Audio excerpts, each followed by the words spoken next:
Bien, hermanos, vamos a ir nuevamente a la epístola del apóstol Pablo a los romanos. Estamos en Romanos, capítulo 1.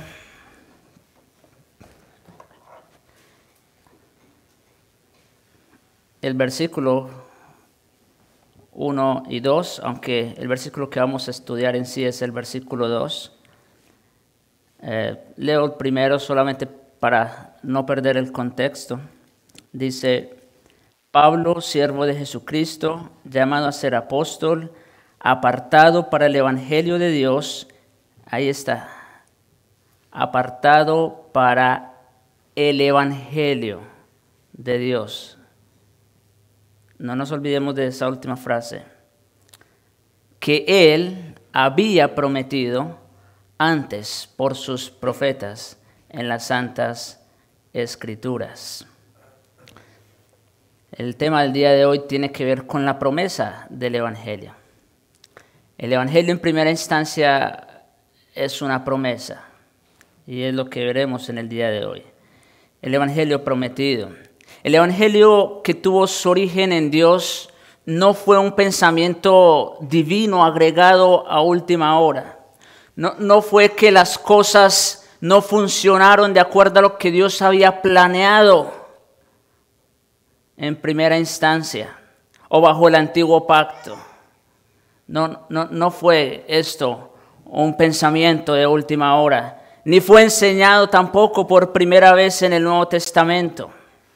No refleja algún tipo de cambio posterior al plan de Dios o una revisión a su estrategia. Ese es el peligro del dispensacionalismo. Parece ser que en la mente de Dios hubo un cambio, como que las cosas no funcionaron bajo el primer pacto y entonces Dios tuvo que hacer algo nuevo. Pero el evangelio, hermanos, no es algo nuevo. Fue prometido por Dios antes, por sus profetas en las santas escrituras. Esto es lo que llamamos ahora el Antiguo Testamento. El evangelio fue algo prometido, algo profetizado. Quizás fue en especial a causa de los críticos judíos que Pablo hace énfasis desde el encabezamiento mismo de la epístola en que las buenas nuevas no se originaban en él, en Pablo, porque a él lo acusaban de eso, de predicar algo nuevo, y por eso los judíos estaban en contra de su mensaje. Pero no, Pablo hace énfasis de que estas buenas nuevas no se originaban en él, ni siquiera en el ministerio de nuestro Señor Jesucristo. Él era acusado con frecuencia de predicar y enseñar en contra de Moisés y de proclamar un mensaje revolucionario e inaudito para el judaísmo de aquel entonces. Pero Pablo se anticipa a eso, y por eso lo primero que dice en el versículo 2 es que él había prometido antes por sus profetas en las santas escrituras. Esto del evangelio parece que no es tan nuevo en realidad. Él deja muy claro que las buenas nuevas que enseña en realidad son noticias añejas, que las escrituras hebreas habían cumplido y que ahora se completaban en la persona de Jesucristo. El uso que Pablo hace del término profeta se refiere a los escritores del Antiguo Testamento, como lo dije hace un momento, todos los cuales fueron voceros de Dios.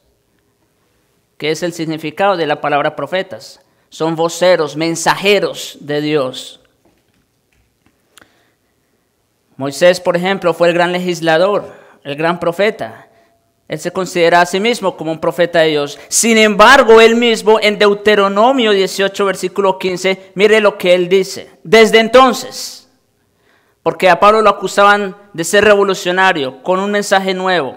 Sin embargo, mire lo que dijo Moisés, 2000 años antes de Jesucristo. Profeta de en medio de ti, de tus hermanos, como yo. ¿Ven que él era profeta? Te levantará Jehová tu Dios, a él oiréis. Moisés ya les estaba anunciando que de parte de Dios vendría el gran profeta, al cual tendrían que escuchar. Entonces, como les digo, esto del Evangelio en realidad no es algo nuevo, no es algo tan revolucionario. Es el mismo mensaje que se había venido anunciando, profetizando y prometiendo desde tiempos antiguos. Así que este sermón, hermanos, vamos a dividirlo bajo 3 encabezados. Primero veremos el contraste entre el Antiguo Testamento y la tradición rabínica. Vamos a ver un poquito de eso. Luego veremos el testimonio del Antiguo Testamento y por último el testimonio del Nuevo Testamento.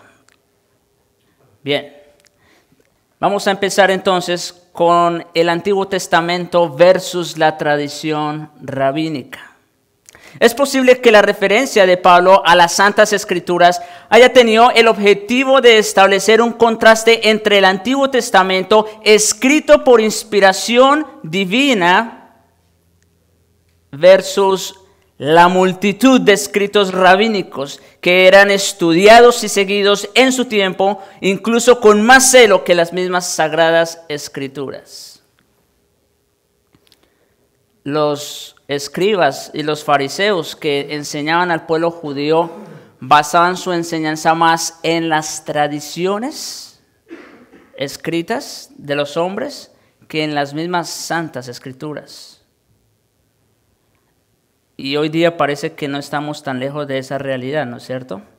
Cuando en lugar de presentar y exponer las Santas Escrituras se paran a exponer cualquier otro tipo de pensamiento, de filosofía.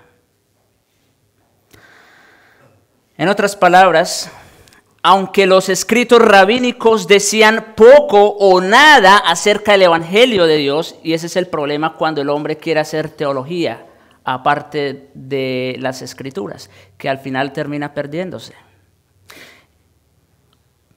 Repito, aunque los escritos rabínicos decían poco o nada acerca del Evangelio de Dios, las Santas Escrituras tenían mucho que decir al respecto, puesto que no se originaban en el hombre, ni reflejaba el pensamiento del hombre, sino que se trataba de la palabra del Dios vivo dada al hombre por revelación divina.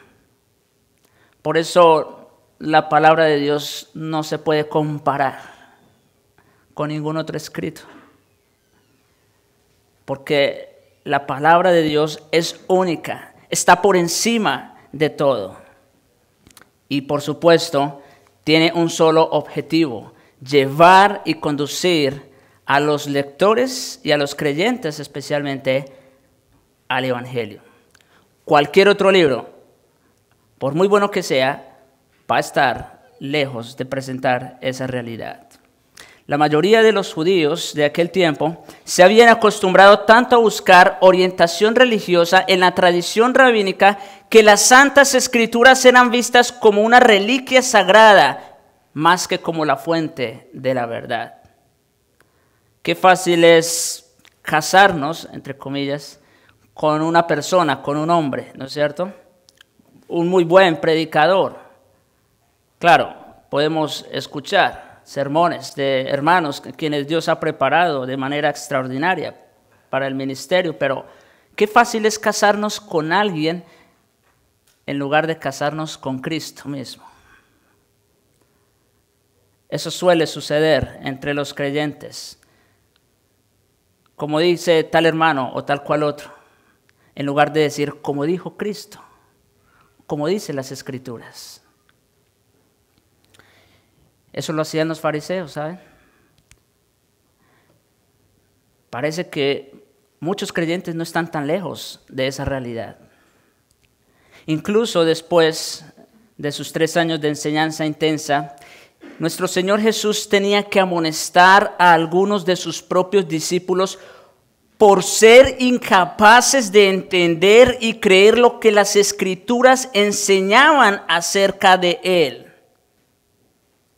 Antes de revelar su identidad a los 2 discípulos que iban por el camino de Emaús, Él les dijo en Lucas 24:25, miren, oh insensatos y tardos de corazón. ¿Cómo los llama el Señor a sus discípulos? Insensatos y tardos de corazón para creer todo lo que los profetas han dicho.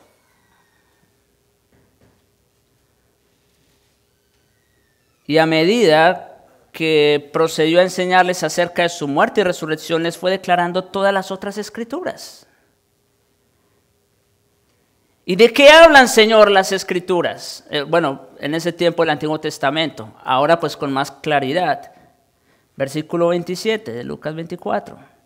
Y comenzando Jesús desde Moisés, siguiendo por todos los profetas, les declaraba lo que las escrituras, le declaraba en todas las escrituras lo que de él decían. ¿Cuál es el tema central de las Santas Escrituras? Esto, hermanos, todos deben saberlo. El tema central de las Escrituras es la persona y obra de Jesucristo. Esto que no se nos olvide, nunca. El tema central de las Escrituras es la persona y obra de Jesucristo. Cristo mismo dijo, oh insensatos y tardos de corazón para creer lo que las Escrituras decían. ¿Y qué decían? Ahí dice, les declaraba en todas las Escrituras lo que de él decían. Todas las Escrituras apuntaban a Cristo. El Evangelio, ven que no era algo tan novedoso. Era en realidad un judaísmo tradicional y defectuoso, lo que era revolucionario.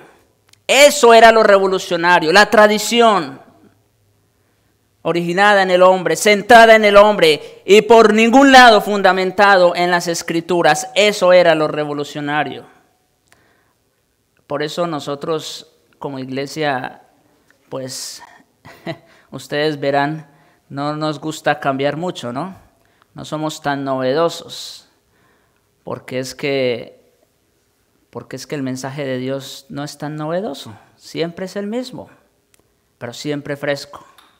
Porque cada vez que se predica la palabra, da vida. Eran los judíos proponentes de esa perversión fabricada por el hombre, a quienes Jesús se opuso más enérgicamente. Él denunció la devoción religiosa. Sí puede haber devoción, eso sí. Pueden haber religiosos, pero quizás no verdaderos creyentes. Él denunció la devoción religiosa de escribas y fariseos como hipocresía y no como piedad. Cristo no les aplaudió ese tipo de devoción. Él los denunció como hipócritas. Y su teología como la falsa tradición de los hombres, no la verdad revelada de Dios. Frases como oísteis que fue dicho y además habéis oído que fue dicho por los antiguos, que fueron empleadas por nuestro Señor Jesucristo para referirse a la tradición de los hombres. Ustedes recuerdan cuando pasamos por el Sermón del Monte. Esas frases que Jesús decía, oísteis que fue dicho. No, ahí no se está refiriendo a lo que dice la Escritura. Ahí se está refiriendo a lo que los rabinos enseñaban. Oísteis que fue dicho, pero yo os digo. ¿Se acuerdan de esos contrastes? ¿Por qué? Porque los judíos estaban basando más su enseñanza y sus vidas en las tradiciones de los hombres antes que en las santas escrituras.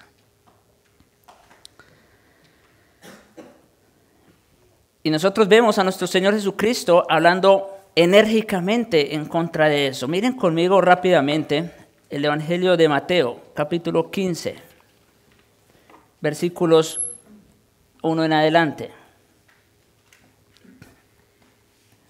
Dice allí las escrituras: entonces se acercaron a Jesús ciertos escribas y fariseos, ahí los vemos, de Jerusalén diciendo, ¿por qué tus discípulos quebrantan? Ahí está.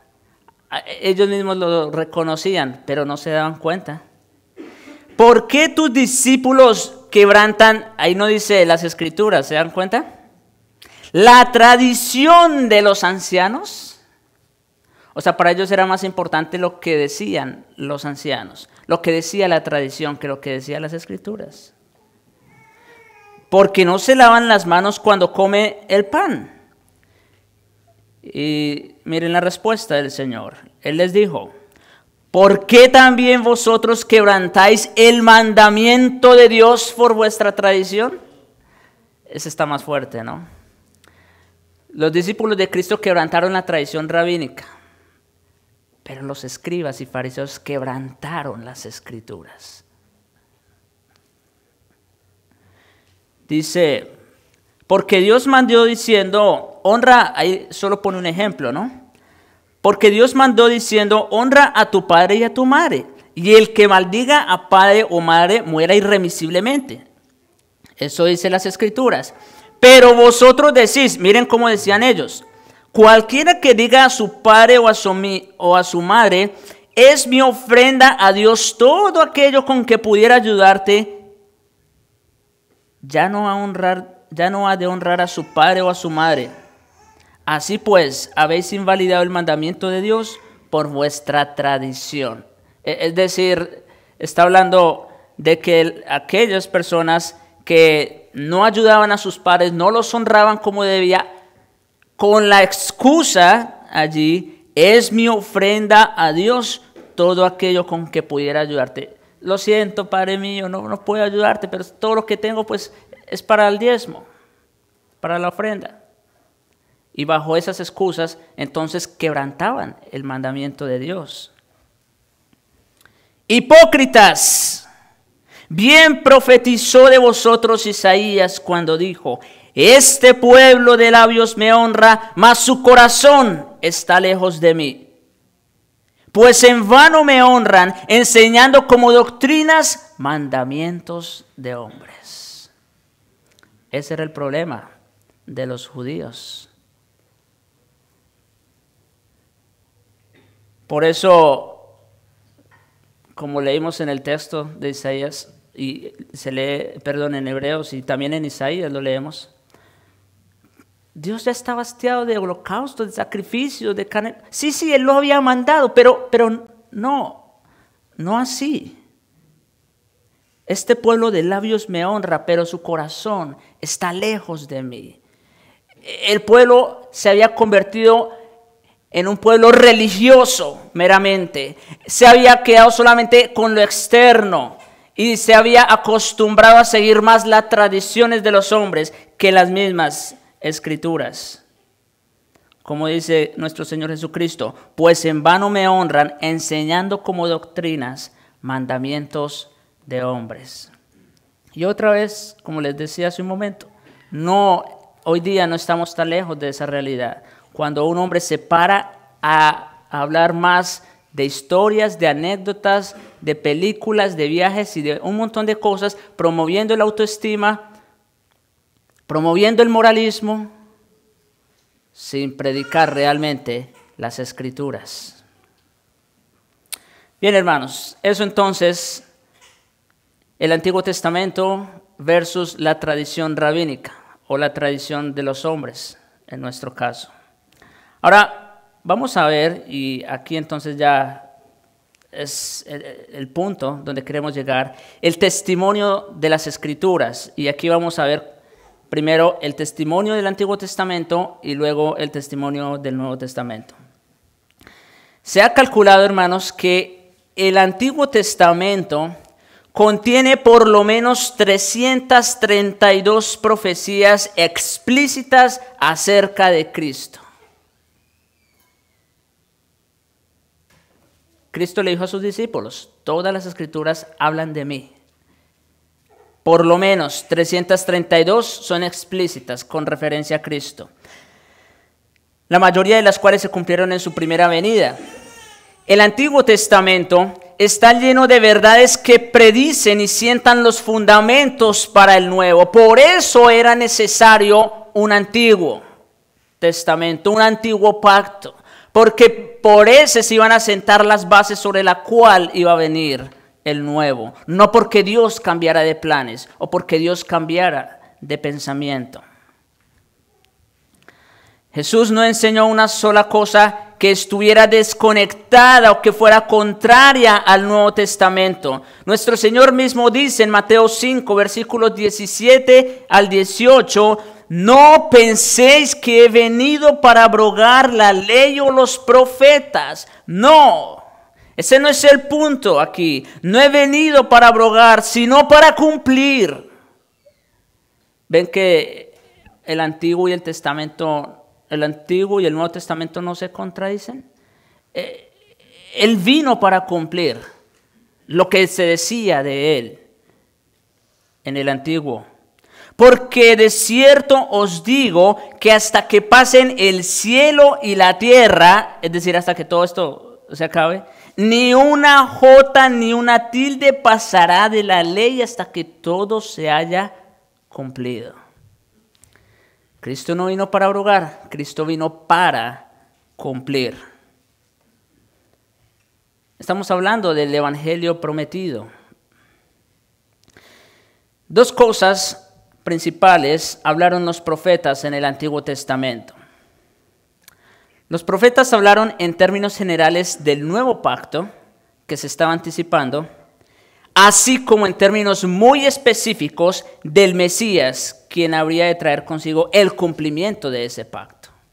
Entonces, vamos a ver rápidamente algunos textos. Primero, aquellos que nos enseñan de manera general el nuevo pacto prometido, y luego veremos aquellos que nos enseñan de manera específica a Jesucristo. Entonces, rápidamente vamos a ir a Jeremías, capítulo 31. Jeremías, el capítulo 31, versículos 31 al 34. Este es el clásico texto que todos los pastores y teólogos reconocen como la promesa del nuevo pacto. Jeremías 31, versículos 31 al 34. He aquí, vienen días, dice Jehová, en los cuales haré nuevo pacto con la casa de Israel y con la casa de Judá. No como el pacto que hice con sus padres el día que tomé su mano para sacarlos de la tierra de Egipto, porque ellos invalidaron mi pacto. Si alguien invalidó el antiguo pacto, no fue Dios. Eso que quede claro. Quien invalidó el pacto fue la casa de Israel. Ellos invalidaron mi pacto, aunque fui yo un marido para ellos, dice Jehová. El plan de Dios siempre era el mismo. Que su pueblo sea su pueblo y que Él sea su Dios. Ese era su plan siempre. El problema fue que bajo el antiguo pacto, Israel quebrantó esa ley. Pero este es el pacto que haré con la casa de Israel después de aquellos días, dice Jehová. Y entonces aquí ya vienen las promesas del nuevo pacto. Y creo que estamos aquí muy familiarizados, bueno, los que vienen al estudio de la mañana con el nuevo pacto, porque apenas acabamos de verlo, ¿no es cierto? Pero miren aquí el versículo 33, ¿cuáles son las promesas del nuevo pacto? Daré mi ley en su mente y la escribiré en su corazón. Bueno, eso no ocurría bajo el antiguo pacto. Ahora, claro, aquí no dice, pero implícitamente lo sabemos, y luego vamos a ir al texto de Ezequiel, donde es más claro, donde sabemos que el Espíritu se iba a encargar de esa tarea. Daré mi ley en su mente, la escribiré en su corazón, y yo seré a ellos por Dios, y ellos me serán por pueblo. ¿Ven que la promesa en ese sentido no cambió mucho? Dice, seré a ellos por Dios y ellos me serán por pueblo. El plan sigue adelante, Dios no fracasa. Y no enseñará más ninguno a su prójimo ni a su hermano diciendo, conoce a Jehová, porque todos me conocerán, desde el más pequeño de ellos hasta el más grande, dice Jehová. Otra vez, el testimonio de Jesucristo lo tendremos todos. Ya no será algo solamente propio de los profetas que traían el mensaje al pueblo. Ahora todos conocerían a Dios de una manera personal, porque el Espíritu Santo iba a morar en ellos. Y termina diciendo, porque perdonaré la maldad de ellos y no me acordaré más de su pecado. Redención en Jesucristo, ¿no es cierto? Ezequiel, capítulo 36. Solamente voy a citar estos dos textos.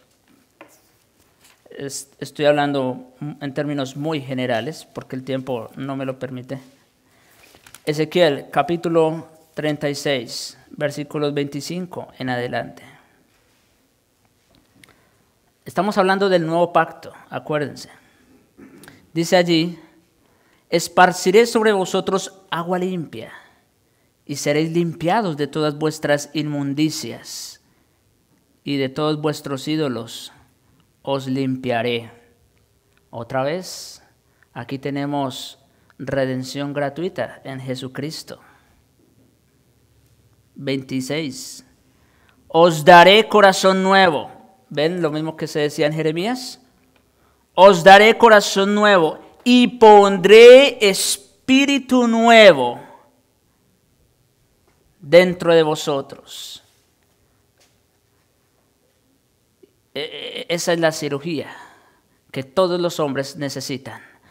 Una cirugía, un trasplante de corazón. Os daré corazón nuevo y pondré espíritu nuevo dentro de vosotros. Un espíritu, un corazón que escuche y que sea sensible al testimonio del Evangelio. Y luego, si ustedes se dan cuenta, en el capítulo que sigue, Dios le pone este mensaje de una manera gráfica. Cuando Él le manda al profeta que predique a los huesos secos. ¿Recuerdan el texto, no es verdad? Pero aquí solamente estamos viendo la promesa. Pero el punto es ese. Todos los hombres sin Cristo se encuentran muertos, en un estado de putrefacción. Y por eso necesitan urgentemente esto. Un corazón nuevo, espíritu nuevo. Y quitaré de vuestra carne el corazón de piedra y os daré un corazón de carne, un corazón sensible. Versículo 27. Y pondré dentro de vosotros mi espíritu. ¿Ven la diferencia? Ya no depende de nosotros. Dice Dios, mi espíritu, y haré que andéis en mis estatutos y guardéis mis preceptos y los pongáis por obra. Dios en el nuevo pacto promete perdón de pecados, remisión de pecados, no bajo el sacrificio de un cordero como se hacía en el antiguo pacto, sacrificios que no podían quitar el pecado. Pero Cristo, por el sacrificio de Él, una sola vez y para siempre, quitó el pecado de en medio del pueblo. Pero no solo eso, sino que además Dios, bajo el nuevo pacto, promete y se asegura de que ese nuevo pacto sea una realidad a través de la persona del Espíritu Santo, para que la obra de Cristo sea aplicada en nuestros corazones y para que nosotros ahora, siendo nuevas criaturas, andemos en vida nueva. El nuevo pacto ya había sido anunciado, ya había sido prometido, ya había sido profetizado. El mensaje que Pablo está trayendo a los romanos no es tan nuevo como nos estamos dando cuenta.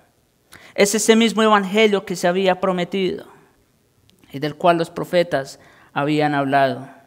Y versículo 28, habitaréis en la tierra que di a vuestros padres y vosotros, otra vez esa promesa, vosotros me seréis por pueblo y yo seré a vosotros por Dios.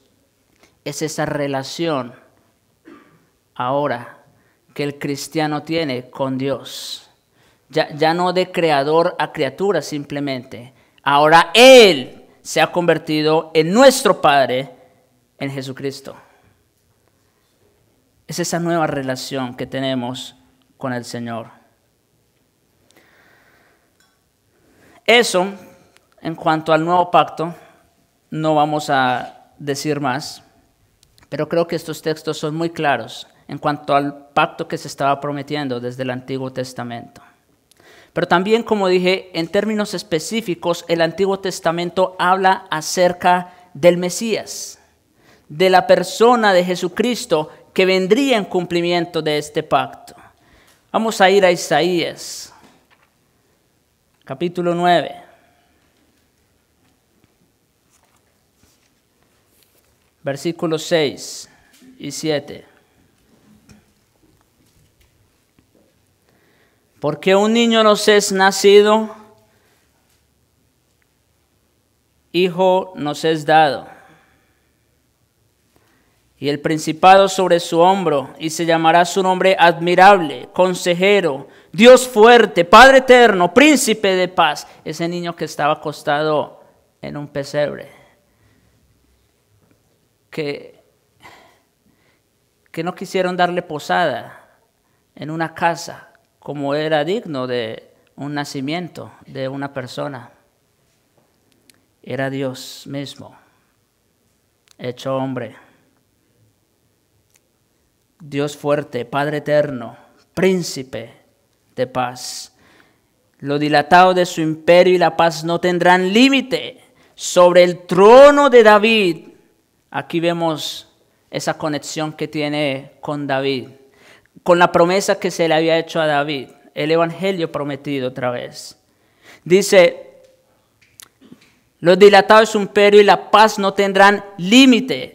Ese era el reino prometido, sobre el trono de David y sobre su reino, disponiéndolo y confirmándolo en juicio y en justicia desde ahora y para siempre.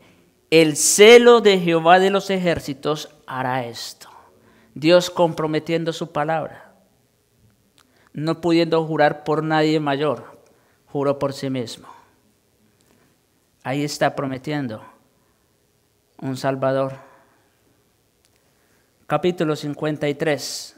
Yo creo que este es el resumen más conciso que tenemos del Evangelio en el Antiguo Testamento. Isaías 53 dice: ¿quién ha creído a nuestro anuncio? ¿Y sobre quién se ha manifestado el brazo de Jehová? Subirá cual renuevo delante de él, y como raíz de tierra seca, no hay parecer en él, ni hermosura. Le veremos más inatractivo para que le deseemos. Cristo no vino aquí a ser un hombre fuerte, poderoso, rico, que fuera digno de admirar, que las personas quisieran seguirlo por su apariencia y por su poder. No. Dice, no hay parecer en él, ni hermosura. Le veremos más inatractivo para que le deseemos. Más bien, mire lo que dice: despreciado y desechado entre los hombres, varón de dolores, experimentado en quebranto, y como que escondimos de él el rostro. Fue menospreciado y no lo estimamos. En otras palabras, le dimos la espalda. ¿Sí? A Dios. Por eso también Juan da testimonio cuando dice: a los suyos vino, pero los suyos, los que según lo esperaban, los judíos, no lo recibieron. No lo recibieron, despreciado, desechado entre los hombres. No lo estimamos. Versículo 4. Llevó él nuestras enfermedades y sufrió nuestros dolores, y nosotros le tuvimos por azotado, por herido de Dios y abatido. Mas Él herido fue por nuestras rebeliones, molido por nuestros pecados. El castigo de nuestra paz fue sobre Él, y por sus llagas fuimos nosotros curados. Ese es el glorioso intercambio de la justificación. Nuestros pecados, nuestras culpas, nuestras rebeliones, nuestra condenación se imputó en Él. Él cargó con toda nuestra miseria, pero su justicia, su gloria, su santidad fue puesta sobre nosotros. Un glorioso intercambio. Ese es el Evangelio prometido, profetizado en el Antiguo Testamento. Todos nosotros nos descarriamos como ovejas, cada cual se apartó por su camino, mas Jehová cargó en él el pecado de todos nosotros. Si nosotros conocemos a Cristo, téngalo por seguro, no es gracias a nosotros, porque nosotros cada cual nos descarriamos. Es únicamente gracias a Cristo mismo, a su gracia, a su misericordia. Angustiado él y afligido, no abrió su boca. Como cordero fue llevado al matadero, y como oveja delante de sus trasquiladores, enmudeció y no abrió su boca. El Dios soberano, creador, rey del universo, no abrió su boca. Por cárcel y por juicio fue quitado, y su generación, ¿quién la contará? Porque fue cortado de la tierra de los vivientes, y por la rebelión de mi pueblo fue herido. Y se dispuso con los impíos en su sepultura. Sí, ¿se acuerdan de los dos ladrones? Mas con los ricos fue en su muerte, José y Nicodemo, ¿recuerdan? Aunque nunca hizo maldad, ni hubo engaño en su boca. Con todo eso, Jehová quiso quebrantarlo. Aquí está la esencia del Evangelio. Sí, sabemos que los judíos finalmente crucificaron al Señor. Lo sentenciaron a muerte. Pero ¿saben? Eso no hubiese sido posible si Dios no hubiera querido. ¿No les parece? Sí.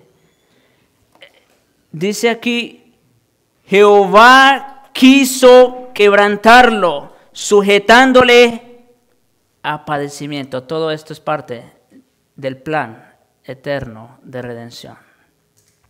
El plan que el Padre y el Hijo se habían puesto de acuerdo desde antes de la fundación del mundo para salvar a su pueblo de su pecado. Ahí tenemos ese amor intertrinitario obrando a favor de sus hijos. Eso sí que es gracia. Eso es amor. Jehová quiso quebrantarlo. Cuando haya puesto su vida en expiación por el pecado, entonces aquí está la promesa. Verá linaje, vivirá por largos días, y la voluntad de Jehová será en su mano prosperada. Verá el fruto de la aflicción de su alma y quedará satisfecho. Por su conocimiento justificará a mi siervo a muchos y llevará la iniquidad de ellos. Cristo soportó la cruz porque tenía la mirada puesta en el gozo que le esperaba después de eso. El fruto de esa muerte horrenda como el peor de los criminales. Cristo sabía lo que se iba a lograr en esa cruz. Les acabo de predicar el Evangelio. Quizá pudiéramos terminar ahí. ¿Ven? Con solo el Antiguo Testamento se ha predicado el Evangelio. Por eso Pablo no escatima un versículo en decir, este es el evangelio que se había prometido por los profetas. Es esa misma noticia que se había anunciado años, siglos antes de que viniera el Salvador del mundo. Es esa misma noticia la que yo vengo a traerles el día de hoy. Las buenas nuevas en realidad no son tan nuevas. Este es el evangelio prometido desde tiempos antiguos. Bueno, inmediatamente después de la caída. Ustedes lo saben, lo vimos aquí por más de un año. El plan de Dios llevándose a cabo.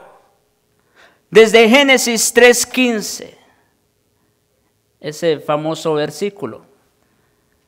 Y pondré enemistad entre ti y la mujer, entre tu simiente y la simiente suya. Esta, la simiente de la mujer, te herirá, aquí Dios le está hablando a Satanás, en la cabeza.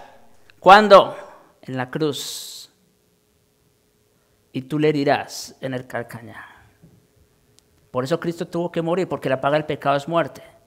Ahí Satanás le mordió el talón, el calcañar a Cristo, pero Cristo le aplastó la cabeza.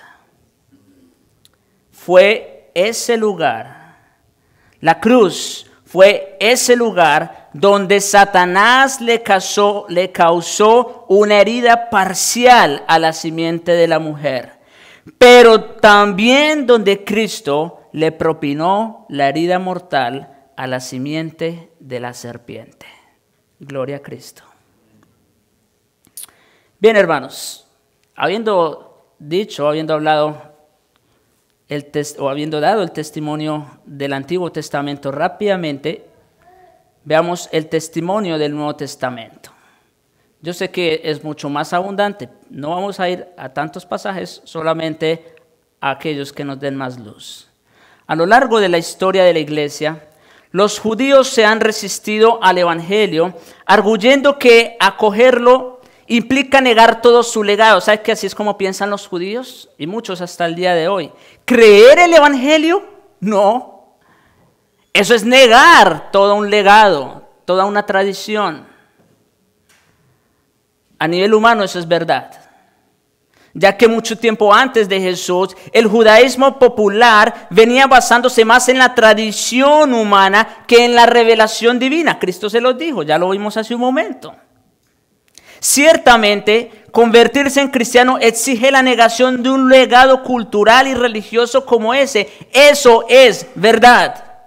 Pero la verdad es que para un judío, acoger el evangelio equivale de hecho a heredar todo el legado que siempre le ha sido prometido en las Escrituras. Y los judíos que llegan a la fe entienden eso. Miren conmigo Gálatas, capítulo 3. Gálatas, capítulo 3, versículos 16 al 18.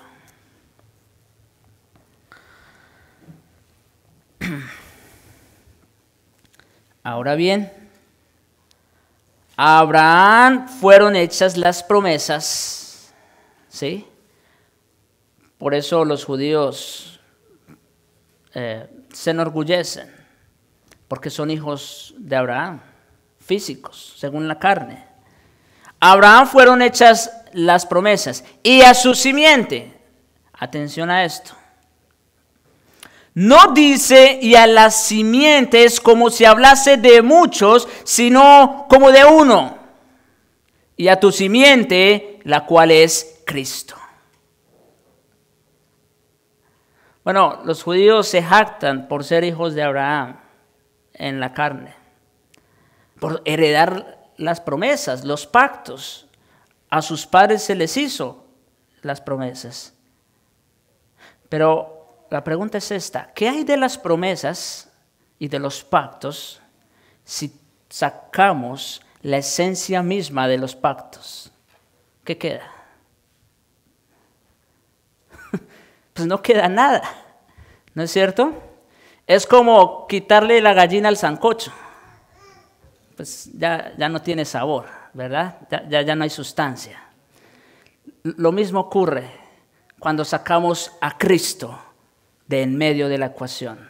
Cuando sacamos a Cristo de en medio de las promesas, de en medio de los pactos, queda un esqueleto bastante debilitado. Queda nada, absolutamente. Aquí está hablando de Cristo. Esto pues digo, versículo 17, el pacto previamente ratificado por Dios para con Cristo, otra vez, aquí está, ratificado por Dios para con Cristo, todo se trataba de Él. La ley que vino 430 años después no lo abroga para invalidar la promesa. Dios tiene cuidado de todos los detalles. Si ustedes se dan cuenta y revisan el Éxodo, ustedes van a ver que Dios no dio la ley antes de que salieran de Egipto. ¿Cierto? Dios cuando les dio la ley, ¿después qué? Salieron y cruzaron el Mar Rojo. Ya estaban en el desierto. Ya eran un pueblo libre. Ya no pertenecían a Egipto. Ahora entonces es que Dios les da la ley. Y por eso dice aquí, la ley que vino 430 años después no la abroga para invalidar la promesa. En otras palabras, la ley tiene su importancia dentro del marco de lo que se había prometido. Ese es el punto. Esto es algo importante para que entendamos el propósito de la ley, dicho sea de paso, ¿no? ¿Cuál es el propósito de la ley? No es salvar a nadie, porque por las obras de la ley nadie será justificado para con el Señor. Pero la ley tiene su propósito dentro del contexto del Evangelio, dentro del marco del Evangelio. Porque si la herencia es por la ley, ya no es por la promesa. Sería una contradicción creer que alguien puede ser salvo mediante las obras de la ley. Sería una contradicción explícita y abierta en contra del Evangelio y de Cristo mismo. Y eso era lo que había pasado con los fariseos otra vez. Bien, hermanos, entonces, esto para dejar claro que ese Evangelio que se había prometido antes en las Escrituras, ahora es una realidad en la persona de Jesucristo. La herencia más grande del judío es la promesa del Mesías de Dios. Y Jesús es ese Mesías, el cumplimiento pleno de esa promesa. Cristo es el cumplimiento pleno de las promesas hechas por los profetas. Todo profeta judío profetizó directa o indirectamente acerca del profeta por excelencia, Jesucristo. Todo cordero también sacrificado por los judíos hablaba del Cordero de Dios definitivo y eterno que habría de ser sacrificado por los pecados del mundo. Por eso eran que bajo el antiguo pacto se ofrecían los sacrificios. No porque los sacrificios en sí mismos tuvieran algún valor o quitaran el pecado, sino por lo que eso significaba, por lo que eso representaba. Al encarar frente a frente este mismo asunto, el escritor de los Hebreos abre su epístola de una manera magistral, diciendo en Hebreos 1, versículos 1 y 2, Dios, habiendo hablado muchas veces y de muchas maneras. Dios hablaba de muchas maneras, sueños, visiones, profetas, poesía, en fin, habiendo hablado muchas veces, de muchas maneras, en otro tiempo, a los padres por los profetas, en estos postreros días nos ha hablado por el Hijo, en quien se cumplen todas las promesas.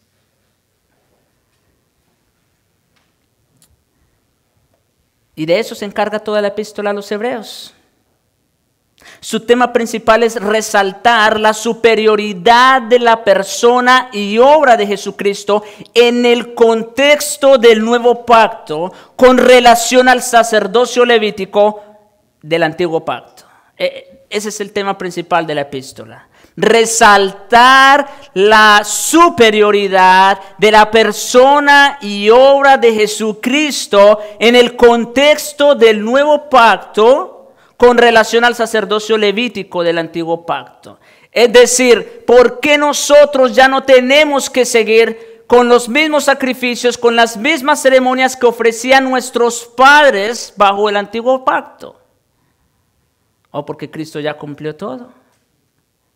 Ya pagó el precio. No nos queda más que creer en Él. Sola fe en Jesucristo.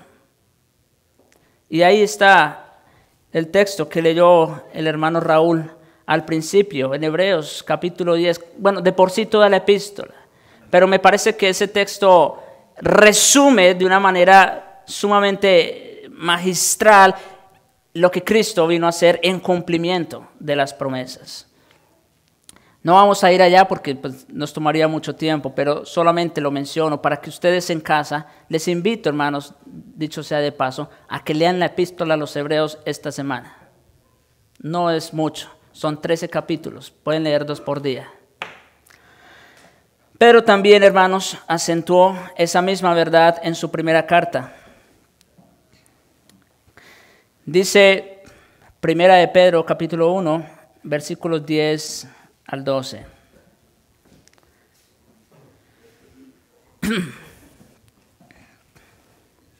Los profetas que profetizaron, estamos hablando otra vez del Antiguo Testamento, ¿se dan cuenta? Cuando dije, vamos a ver el testimonio del Nuevo Testamento, me estoy refiriendo a cómo el Nuevo Testamento señala al Antiguo Testamento como las promesas que se cumplieron ahora bajo el nuevo pacto. Eso es lo que estamos diciendo. Ahora, aquí en 1 de Pedro 1, versículos 10 al 12 dice, los profetas que profetizaron de la gracia, esto es sumamente importante, por eso somos bautistas, reformados. Porque nosotros creemos en la gracia prometida. Dice, los profetas que profetizaron de la gracia destinada a vosotros, inquirieron y diligentemente indagaron acerca de esta salvación. Eso es decir que se dedicaron meticulosamente a investigar acerca de la salvación que estaba por venir. Escudriñando, mire cómo sigue allí, qué persona y qué tiempo indicaba el Espíritu de Cristo que estaba en ellos. Los escritores del Antiguo Testamento no escribieron aparte de Cristo, téngalo por seguro. Cristo, preencarnado, estaba en ellos, dándoles la luz. Aquí lo dice. Escudriñando qué persona y qué tiempo indicaba el Espíritu de Cristo que estaba en ellos, el cual anunciaba de antemano los sufrimientos de Cristo y las glorias que vendrían tras ellos. Ya vimos Isaías 53, ¿no? Claramente. Yo creo, como les dije, no hay otro texto sin igual en las Escrituras que nos presente de principio a fin la obra de Jesucristo. Ahí nos está diciendo Pedro, de eso se encargaron los profetas. A estos, a los profetas, se les reveló que no para sí mismos, sino para nosotros. Claro, en su tiempo ellos fueron beneficiados con lo que los profetas les enseñaban al pueblo. Pero ¿sabe quiénes somos más beneficiados? Nosotros, porque ahora tenemos la revelación completa. Dice, a estos se les reveló que no para sí mismos, sino para nosotros administraban las cosas que ahora os son anunciadas por los que os han predicado el Evangelio por el Espíritu Santo del cielo. Ahora nosotros ya no predicamos, claro, todavía predicamos hacia el futuro porque todavía esperamos la consumación de la redención, pero también predicamos hacia atrás, presentando a Cristo, ¿verdad? Esa es la diferencia. El Espíritu enviado del cielo, cosas en las cuales anhelan mirar los ángeles. ¿Y saben por qué? Porque para los ángeles no hay redención, no hay esperanza. Pero para el hombre que está en Cristo, sí hay esperanza, sí hay remisión. Bien, hermanos, entonces hasta aquí el testimonio de las Escrituras, el testimonio del Antiguo Testamento, el testimonio del Nuevo Testamento con relación a esa promesa del Evangelio. ¿Qué seguridad tan grande tenemos los creyentes? No importa si eres judío o no. Este Cristo del que hemos venido hablando es el Mesías prometido por los profetas, que vino en cumplimiento de la ley y en obediencia a su Padre para pagar el precio del rescate por aquellos que el Padre en su sola potestad amó desde antes de la fundación del mundo. Este Cristo es el cumplimiento de todas las promesas y de todas las profecías. Esa es nuestra seguridad. Cristo ya lo hizo todo. Bueno, lo mencioné hace un momento, pero ahora quiero traerlo nuevamente. Hebreos 10. Parte de la lectura que se hizo hace un momento. Hebreos capítulo 10 y versículo,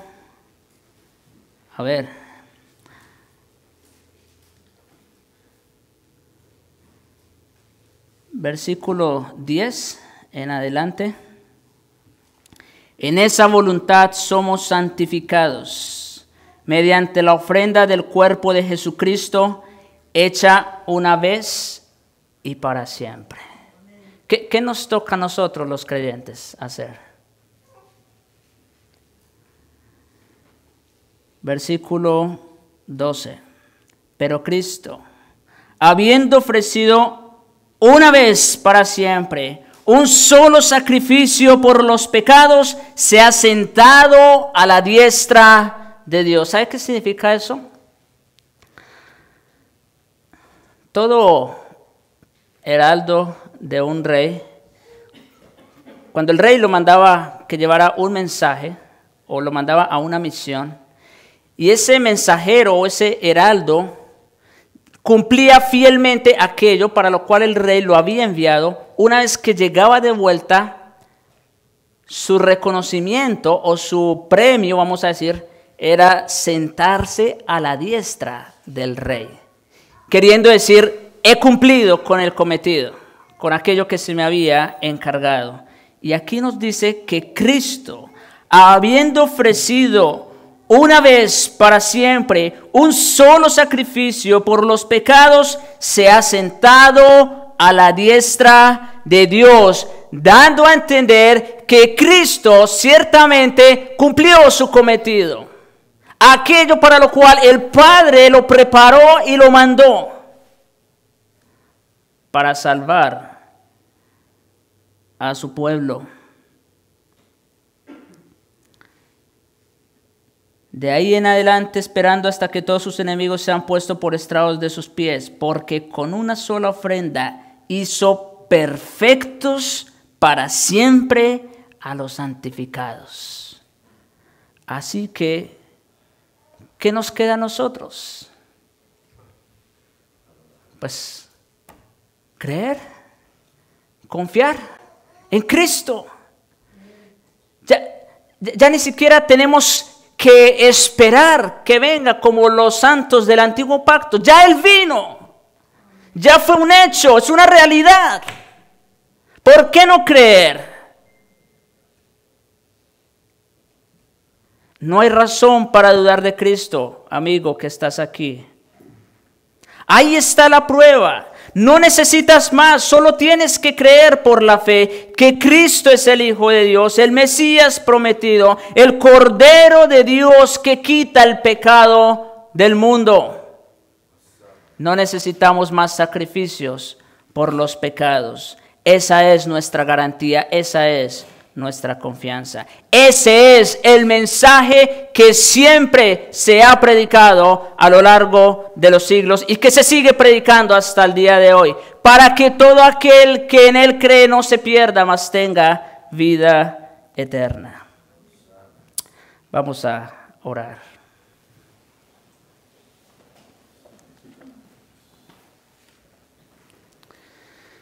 Padre nuestro, gracias te damos, Señor, por tu palabra. Toda ella, Señor, toda ella nos habla y nos enseña a Jesucristo. Gracias te damos, Señor, por Él. Gracias te damos, Señor, porque ciertamente tenemos la seguridad de que Cristo ya vino y cumplió todo lo que los profetas nos anunciaban antes de que viniera. Él es la realidad, Él es el cumplimiento de todo. Pero te rogamos ahora, Señor, que nos des la fe para creerlo. No hay razón para seguir dudando de su obra perfecta en nuestro favor. Oh Señor, te ruego por los que aún no han creído, que no esperen más. Aquí está el Salvador prometido. Te ruego, Señor, concédeles el don de la fe y el arrepentimiento, para tu gloria y para su beneficio. En Jesucristo. Amén.